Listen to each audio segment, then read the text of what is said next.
감기만 하면 염색이 된다는 염색 샴푸. 따로 시간 낼 필요가 없으니까 많이 편리하죠. 그러나 쓰고 난 뒤 예상치 못한 일이 벌어진 소비자들도 있었습니다.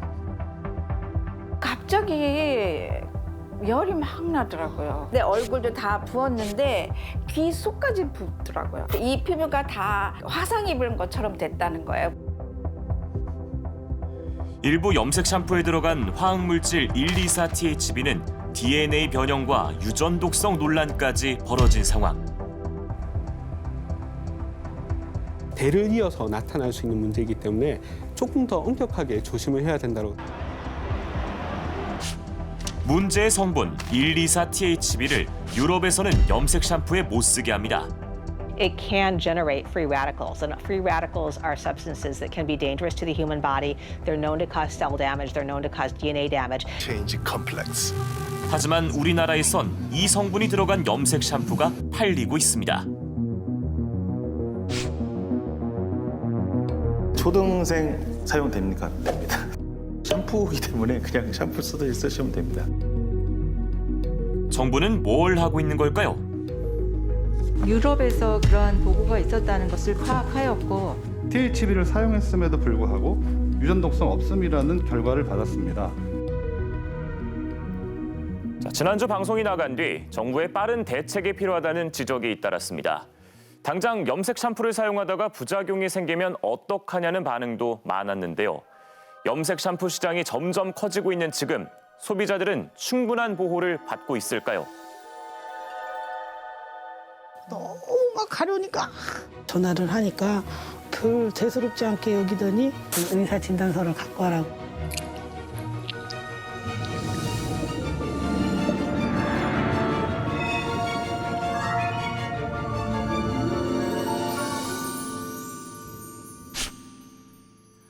지난 방송에서 염색 샴푸 부작용 문제를 호소했던 60대 여성.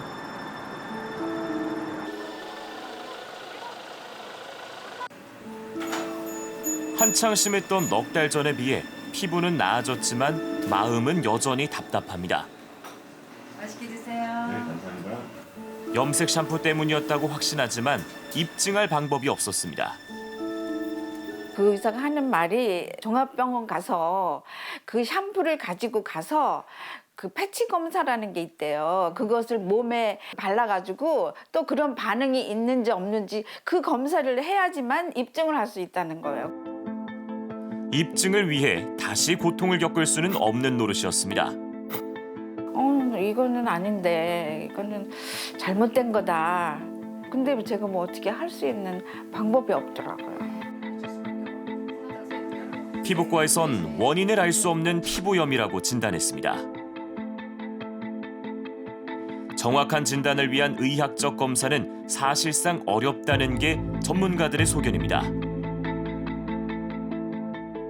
여러 가지 실험을 해야 됩니다. 근데 그런 표준화돼 있는 시약이 일단 없고요. 이제 희석을 해서 그 반응을 본다 하더라도 자극에 의한 반응이면 누적이 되어서 나타나는 거라서 희석을 한 정도의 용량으로는 반응이 없을 수 있습니다. 더군다나 염색 샴푸와 부작용의 인과관계를 밝히는 건 또 다른 차원의 문제입니다. 그 사람의 피부 상태라든지 뭐 주변 환경, 감는 방법 이런 것들하고 같이 이제 연관되어서 나타나는 거기 때문에 객관적으로 증명하기 어려운 부분들이 있습니다. 이렇다 보니 보상은커녕 환불받기도 어렵습니다. 제조사한테 전화를 처음에 걸었죠. 그랬더니 어디서 구입했냐고 하더라고요. 그래서 쿠팡에서 구입했다. 쿠팡에다 연락을 하라더라고요. 그래서 쿠팡에다 연락을 했죠. 이거는 3개월이 지났기 때문에 어떻게 뭐 보상이나 이런 그 제도가 없다. 제조회사와 판매업체 간의 책임 떠넘기기에 김 씨는 지쳐만 갔습니다. 소비자 센터라고 또 있잖아요. 그 연관성을 입증을 해야 되기 때문에 그 피해 보상이 안 되겠다. 소비자 피해 보상과 관련해 대면 인터뷰를 거절한 모다모다. 대신 제품을 잘 쓰고 있는 소비자 목소리도 조명해달라고 요청했습니다. 컬러가 안 바뀌잖아요. 이게 샴푸를 염색만 하고 난 다음에는 항상 그 약을 복용할 정도로 힘들었었는데 하루에 한 번 이렇게 쓰니까 변화가 오더라고요. 하얀 머리에서 약간씩 붉으스름하게 바뀌면서 제가 약간 자신감이 생기는 거예요. 알러지 약을 아예 안 먹고 일상생활을 편하게 살고 있거든요, 지금.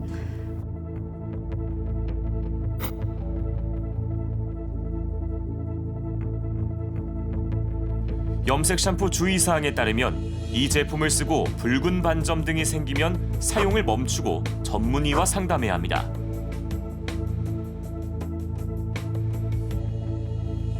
자, 염색 샴푸를 사용하다가 부작용이 생긴 것도 서러운데 제대로 된 보상, 보호도 받지 못하고 있는 소비자의 상황을 만나봤습니다. 이 제조사 모다모다 측의 입장은 어땠습니까? 부작용 접수 비율이 극히 낮다는 주장을 반복하고 있습니다. 현재까지 450만 개가 팔렸는데 부작용 접수 비율은 0.003%에 불과했다는 이야기였습니다. 그렇지만 지난해부터 이 염색 샴푸 부작용 문제가 불거졌고 해당 성분의 위해성 논란까지 불거지면서 이 업체 대표가 국회 국정감사장에 나왔었는데요. 이 자리에서 이 업체 대표가 밝혔던 부작용 보상 방안 들어보시겠습니다. 안심하고 쓰셔도 됩니다. 안전성 확보가 되어 있습니다. 부작용 사례가 만약에 저희 샴푸로 인해서 발생이 된다면 충분히 보상하겠습니다. 보상하겠다라고 말을 했는데 문제는 조건이 붙어 있다는 거죠. 소비자가 이 샴푸를 쓰고 부작용을 입었다는 것을 의학적으로 증명을 해내야만 한다는 겁니다. 의학적으로 소비자가 증명해내는 것은 현실적으로 굉장히 어렵습니다. 소비자 단체에서는 이 책임을 고스란히 소비자에게 떠넘기고 있다는 비판을 하고 있는데요. 함께 들어보시겠습니다. 소비자는 비용을 많이 들이기도 어렵고 또 과학적 지식도 약한데 자신 몸에 나타난 이런 문제들이 이 제품 때문이다라고 하는 걸 어떤 방식으로 도대체 증명할 수 있겠어요? 지금 얘기 들어보니까 소비자와 제조업체 간의 의견이 정면 충돌을 하고 있는 건데 이럴 때 정부가 나서서 입장 정리를 좀 해야 되는 거 아닌가요? 이 샴푸가 나왔던 게 2021년도의 일입니다. 이보다 1년 앞서서인 2020년도에 이미 정부에서 이 현재 논란이 되고 있는 124THB의 위해성 결정을 내리고도 규제를 제때 하지 않아서 현재 혼란을 키웠다는 비판이 나오고 있습니다. 2020년부터 2년여 동안 어떤 일이 있었는지 취재한 내용 살펴보겠습니다. 모발 염색 기능이 있는 124THB에 대해 유럽 소비자 안전성 과학위원회가 보고서를 낸 것은 2019년 6월. 인간에서의 유전 독성 가능성을 배제할 수 없다는 이유였습니다. 식품의약품안전처도 2020년 11월 전문가 자문회의에서 124THB를 화장품 사용 금지 목록에 추가하라는 권고를 받았습니다. 유전 독성 가능성과 피부 감작성 우려 때문이었습니다. 그러나 이 권고를 담은 행정예고는 2022년 1월에서야 발표됐습니다. 그 사이 모다모다는 합법적으로 출시됐습니다. 식약처의 행정예고는 왜 제품이 출시된 뒤에 나왔을까 의문이 제기됐습니다. 전문가 자문회의에 산업계 인사가 2명이 포함되어 있었어요. 염색 샴푸랑 관련된 산업에 종사하는 분들입니까? 그때 참석한 산업계 2명의 경우 독성에 대한 의견을 받은 것이 아니라 이 업계의 시장 현황을 공유한 것으로 파악하고 있습니다. 모다모다는 뒤늦게 나온 식약처 규제를 받아들일 수 없다며 총리실 규제개혁위원회에 이의를 제기했습니다. 축구 경기가 이미 시작이 됐는데 시작이 되고 나서 규정을 바꾼 겁니다. 이거는 EU뿐만 아니라 다른 어떤 나라에서도 하지 않는 거예요. 그리고 지난해 3월 25일 총리실 규제개혁위원회가 열렸습니다.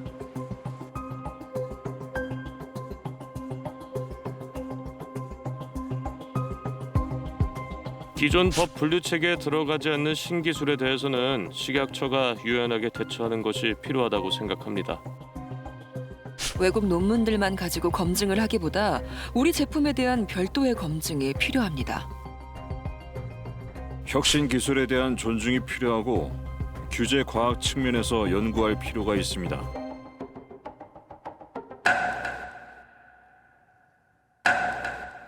당시 총리실 규제위의 결론.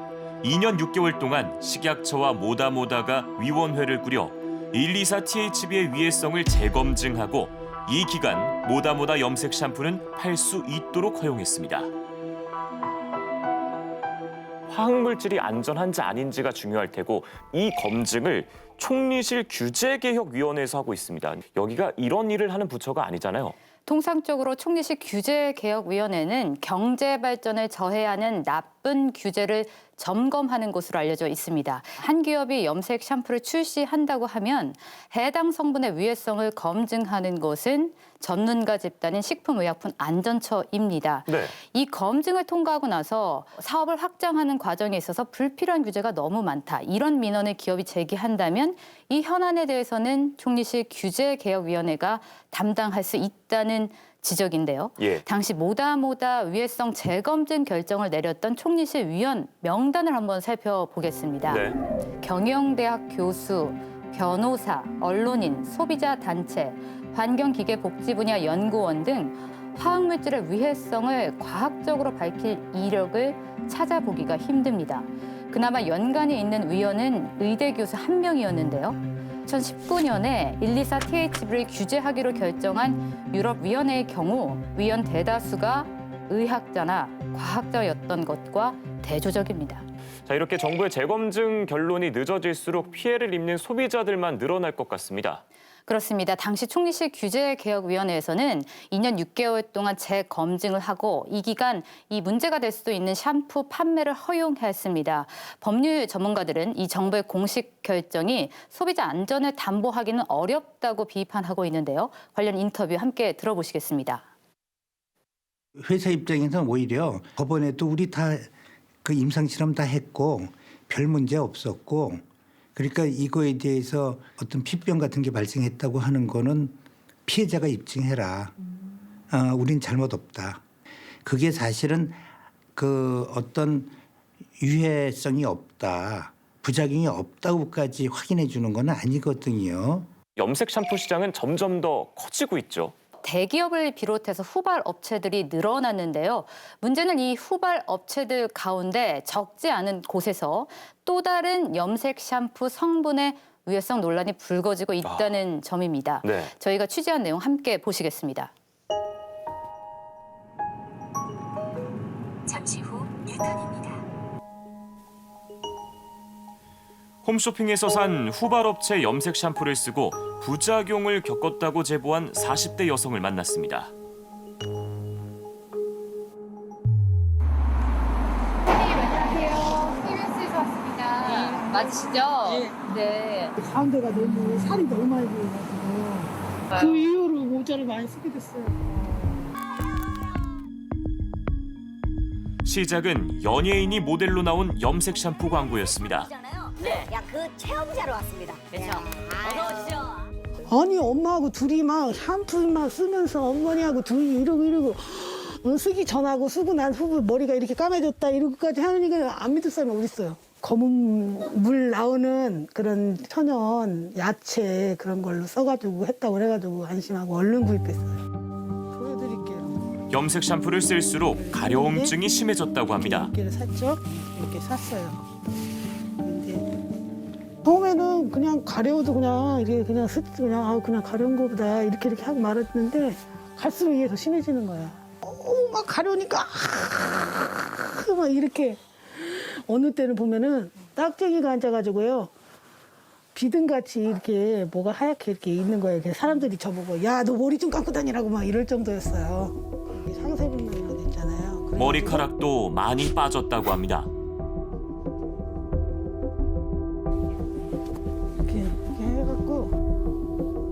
제가 여기 가운데 가르마를 잘 타고 다니는데요.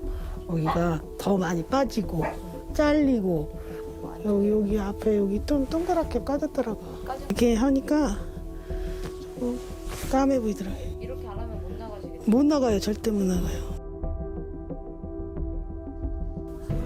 병원에서는 가려움증과 탈모의 원인으로 염색 샴푸를 지목할 수는 없다고 합니다. 홈쇼핑 회사에다 전화를 했는데 별거 아닌 것처럼 하더라고요. 진단서를 가져오라고 하더라고요.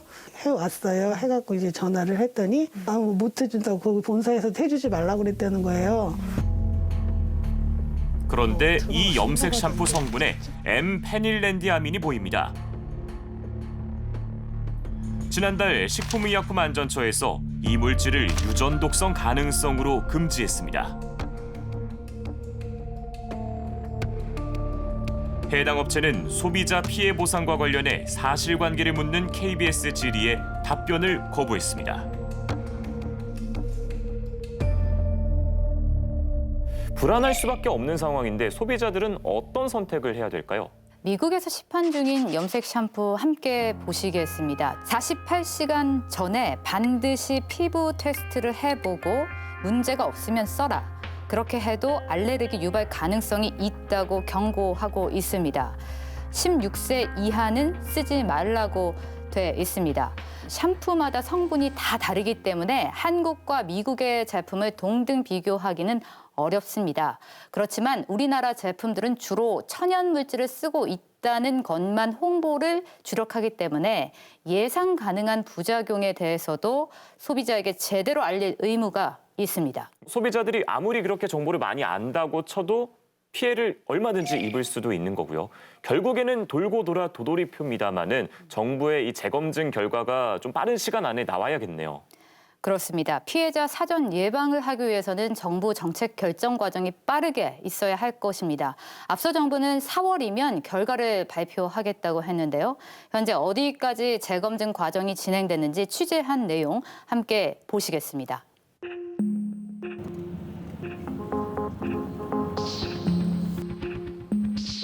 총리실 규제개혁위원회 결정에 따라 모다모다 위해성 재검증위원회가 열리는 날 취재진은 회의장을 찾아가 봤습니다. 예정된 검증 기간은 내년 9월까지지만 식약처는 다음 달까지 결론을 내리겠다고 공언했었습니다. 그 약속 지켜질까?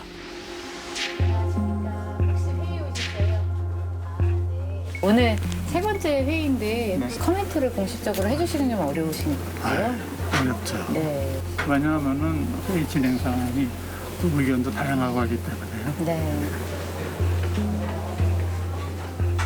식약처장은 위원회 구성이 늦어져 발표가 지연될 것 같다고 말을 바꿨습니다.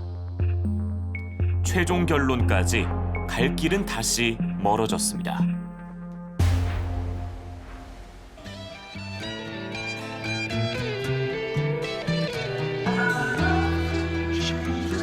쓰면서 어머니하고 둘이 이러고 이렇게 10개를 샀죠.